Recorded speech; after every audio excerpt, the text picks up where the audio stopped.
ప్రజాభిమాని అనే చందమామ కథలోని బేతాళ కథ చెప్పుకుందాం. పట్టువదలని విక్రమార్కుడు చెట్టు వద్దకు తిరిగి వెళ్ళి చెట్టుపై నుంచి శవాన్ని దించి భుజాన వేసుకుని ఎప్పటిలాగే మౌనంగా శ్మశానంకేసి బయలుదేరాడు. అప్పుడు శవంలోని బేతాళుడు, రాజా, లోకుల మెప్పు కోరి నువ్వు ఇలా ఈ అపరాత్రి వేళ శ్రమ పడుతున్న పక్షంలో లోకులు విచక్షణ లేని వారని, వారు తమకు మేలు చేసిన వారిని నిందించగలరని తెలుసుకో. ఇందుకు నిదర్శనంగా నీకు హిమశేఖరుడనే కథ చెబుతాను, శ్రమ తెలియకుండా విను అంటూ ఇలా చెప్పసాగాడు. పూర్వం సువర్ణ దేశాన్ని హిమశేఖరుడు పాలించాడు. ప్రజలను సుఖపెట్టడం ఆయనకు పెద్ద వ్యసనంగా ఉండేది.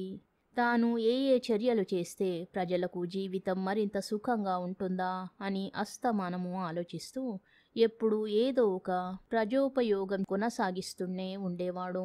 రాజ్యంలో ఏదో ఒక మూల చెరువులు తవ్వడము, బావులు తవ్వడము, దారులు వేయడము, ఉన్న దార్ల వెంబడి చెట్లు నాటడము, కొత్త సత్రాలు, ఆలయాలు, పూల తోటలు నిర్మించడము జరుగుతూనే ఉండేది. ప్రజల కోసం ఎన్ని సౌకర్యాలు ఏర్పరిచినా రాజుకు తృప్తి అన్నది ఉండేది కాదు. ఇంకా చేయవలసినవెన్నో ఉన్నట్టు భావించి వాటిని ఊహించడానికి తపన పడేవాడు. తన ప్రయత్నాలు ఎంతవరకు ఫలించినది తెలుసుకోవాలని హిమశేఖరుడికి ఒకసారి కోరిక కలిగింది. ప్రజలు ఏమనుకుంటున్నది చారులు ఆయనకు చెబుతూనే ఉన్నారు. మహారాజా, తమ పరిపాలనలో తమకు ఏ లోటు లేదని, సువర్ణదేశం కన్నా భూలోక స్వర్గం మరొకటి లేదని ప్రజలు అనుకుంటున్నారు. తమ పరిపాలన 1000 కాలాల పాటు సాగాలని వాళ్ళు దేవుళ్లకు దండాలు పెడుతున్నారు అని దేశం నలుమూలల తిరిగి వచ్చిన చారులు రాజుతో రోజు చెబుతూనే ఉన్నారు. అయినా ప్రజలు ఏ విషయాలను గురించి అసంతృప్తి పడుతున్నారు, వారికి తృప్తి కలిగించడానికి తాను ఇంకా ఏమేమి పనులు చేయవచ్చునో స్వయంగా తెలుసుకుందామని రాజు ఒకనాడు మారువేషం వేసుకుని రాజధాని నగరంలో తిరగనారంభించాడు. నగరంలో ప్రజలు తమ తమ పనులు చూసుకుంటూ ఉండడమే ఆయనకు కనిపించింది. కానీ వాళ్లకుండిన ఇబ్బందులేవో చాలాసేపు తెలియరాలేదు. చివరకు ఆయన ఒక చోట చేరిన 4-5 లోకాభిరామాయణం మాట్లాడుకుంటూ ఉండడం గమనించి వారిని సమీపించాడు.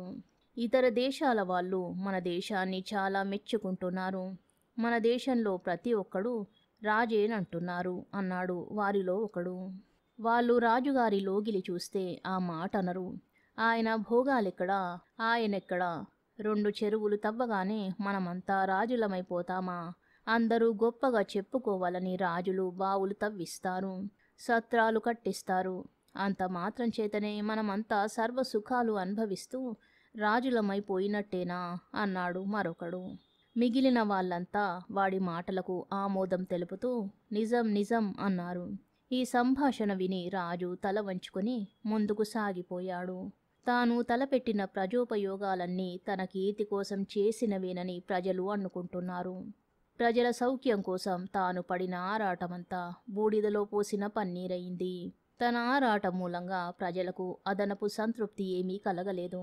అందుచేత తాను ఇంతటితో ప్రజాహిత కార్యకలాపాలు కట్టిపెట్టి నిశ్చింతగా ఉండవచ్చునని రాజు నిశ్చయించుకున్నాడు.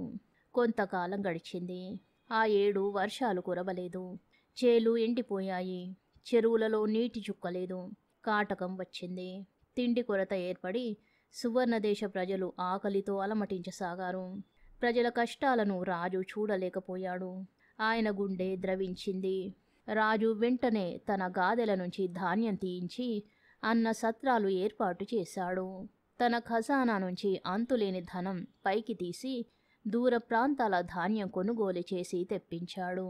తన సిబ్బంది ప్రజలకు అన్నదానం సరిగా చేస్తున్నది లేనిది తెలుసుకునేందుకు రాజు మారువేషం వేసుకుని గ్రామాలన్నీ తిరగసాగాడు. ఈసారి ఆయనకు ప్రజలు అనుకునే మాటలు మరో విధంగా వినిపించి ఆశ్చర్యం కలిగింది. ఆహా, మన రాజులాంటి వాడు 1,000,000 మందిలో ఒకడు ఉంటాడా? మనం ఏ జన్మలో చేసుకున్న పుణ్యం చేత ఇటువంటి రాజు దొరికాడు. మన పాలిటి దేవుడు. ఇలాంటి మాటలు ఎన్నో వేల మంది నోళ్ళ వెలువడుతున్నాయి. బేతాళుడు ఈ కథ చెప్పి, రాజా, హిమశేఖరుడు మొదటి నుంచి ప్రజల సుఖం కోసం పాటుపడిన వాడే కదా. ఆయనను గురించి ప్రజలు మొదట తేలికగా ఎందుకు మాట్లాడారు? తరువాత వాళ్ళే ఆయనను ఆకాశానికి ఎందుకు ఎత్తారు? దీనికి సమాధానం తెలిసి కూడా చెప్పకపోయావో నీ తల పగిలిపోతుంది అన్నాడు. దానికి విక్రమార్కుడు, హిమశేఖరుడు ప్రజల సుఖాలను పెంపొందించి ఉండవచ్చు, కానీ అవి వారు కోరిన సుఖాలు కావు. రాజు వారి కష్టాలను తీర్చినవాడు కూడా కాలేదు. కోరకుండా జరిగే మేలును ఎవరూ మెచ్చుకోరు. ఆయాచితంగా లభించిన సుఖాలు ఆనందాన్ని చేకూర్చవు. కానీ కాటకం వచ్చాక ప్రజలు తమ కష్టాలను గుర్తించి వాటిని తొలగించిన రాజును హర్షించారు. అందుకుగాను వారు రాజు పట్ల కృతజ్ఞత చూపి ఆయనను ఆకాశానికి ఎత్తారు. ఇందులో వింత ఏమీ లేదు అన్నాడు. రాజుకు ఈ విధంగా మౌనభంగం కలగగానే బేతాళుడు శవంతో సహా మాయమే తిరిగి చెట్టెక్కాడు. కథ సమాప్తం. మునసబు యుక్తి అనే మరో చిన్న కథ చెప్పుకుందాం. ఒకసారి రామశాస్త్రి అనే పండితుడు రాజధానికి వెళ్ళి రాజుగారి వద్ద తన పాండిత్యాన్ని ప్రదర్శించి బహుమానం కింద రాజుగారి నుంచి కొంత వెండి బంగారము పుచ్చుకొని తన గ్రామానికి తిరిగిపోతూ దారిలో తన అన్న ఉండే గ్రామంలో ఆగి చూసిపోదామని అన్న ఇంటికి వెళ్ళాడు. రామశాస్త్రి అన్న శివశాస్త్రి గుంబనగా సంసారం గడుపుకుంటూ వస్తున్నప్పటికీ దినదిన గండంగా బ్రతుకు ఈడుస్తూ వస్తున్నాడు. అందుచేత తమ్ముడు ఇంత బంగారము వెండి తీసుకువచ్చేసరికి అతనికి కన్ను కుట్టింది. ఆ రాత్రి తమ్ముడు పడుకుని నిద్రపోగానే శివశాస్త్రి అతని ధనపు మూటను తీసి దాచేశాడు. మర్నాడు ఉదయం రామశాస్త్రి లేచి తన మూట కోసం చూస్తే అది కనిపించలేదు. ఆ సంగతి అతను అన్నతో చెప్పాడు. అరే, ఎంత ప్రమాదం జరిగింది! ఎంత దారుణం! దొంగలు ఎవరో కాజేసి ఉంటారు. ఛీ, ఇలా ఎన్నడూ జరగలేదు. ఎంత అప్రతిష్ట అని కళ్ళబొల్లి మాటలు మాట్లాడాడు శివశాస్త్రి. రామశాస్త్రికి ఏం చెయ్యడానికి పాలు పోలేదు. అతను తన అన్న చెప్పిన మాటలు నమ్మకపోగా ఈ దొంగతనం ఏదో తన అన్నే చేసి ఉంటాడని కూడా అనుమానించాడు. కానీ దొంగగా తన అన్నను రచ్చకెక్కించడం అతనికి ఎంత మాత్రమూ ఇష్టం లేదు. శివశాస్త్రి పరువు పోకుండా తన వెండి బంగారాలు తనకు తిరిగి వచ్చే మార్గం ఏదన్నా చెబుతాడేమోనని రామశాస్త్రి ఆ ఊరి మునసబు వద్దకు పోయి సంగతంతా చెప్పాడు. మునసబు చాలా తెలివిగలవాడు.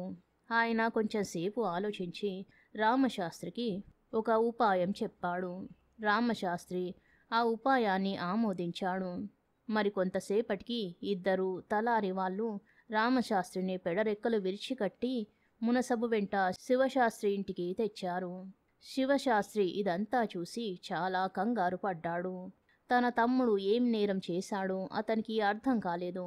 కానీ రామశాస్త్రి ఏదో నేరం చేసిన వాడిలాగే అన్న ముఖం చూడలేనట్టు తల వంచేసుకుని విచారంగా నిలబడ్డాడు. మునసబు శివశాస్త్రితో, చూడండి శివశాస్త్రి గారు, మీ తమ్ముడు ఇంత పని చేశాడంటే నాకే నమ్మశౌక్యం కాకుండా ఉన్నది. కానీ ఇంతకుముందే రాజధాని నుంచి వార్త వచ్చింది. అక్కడ మీ వాడు బంగారం దొంగిలించాడట. అతను ఈ గ్రామం కేసి వచ్చినట్టు రుజువైందట. అతను కిందటి రాత్రి మీ ఇంట్లో పడుకున్నాడు గనక దాన్ని ఎక్కడైనా దాచాడేమో సోదా చెయ్యడం నా విధి. మీ ఇల్లు సోదా చెయ్యవలసి వచ్చినందుకు నేనెంతో బాధపడుతున్నాను. కానీ ఏం చెయ్యను, ఉద్యోగ ధర్మం తప్పదు. నాకు మీరు సహాయం చెయ్యాలి అన్నాడు. ఆయన రామశాస్త్రిని తన వెంట తీసుకుపోతూ తలారి వాళ్లను అక్కడే ఉంచి ఇల్లు సోదా చెయ్యడానికి మనుషులను పంపుతానన్నాడు. ఆ మనుషులు వచ్చే లోపల శివశాస్త్రి తాను దాచిన వెండి బంగారాల మూటను తెచ్చి రామశాస్త్రి పడుకున్న చోట పెట్టేశాడు. మునసబు పంపిన మనుషులకు ఆ మూట దొరికింది. వాళ్ళు దాన్ని మునసబు ఇంటికి తీసుకుపోయారు. తరువాత కొంతసేపటికి రామశాస్త్రి అదే మూటతో సహా అన్న వద్దకు తిరిగి వచ్చి, మునసబు గారు పొరపడ్డారు. నేను నిర్దోషినని రుజువైంది. ఇది రాజుగారు నిజంగా నాకిచ్చిన బహుమానమే. నేనిక వెళ్ళి వస్తాను అంటూ అన్న వద్ద సెలవు పుచ్చుకొని వెళ్ళిపోయాడు. కథ సమాప్తం. శుభం.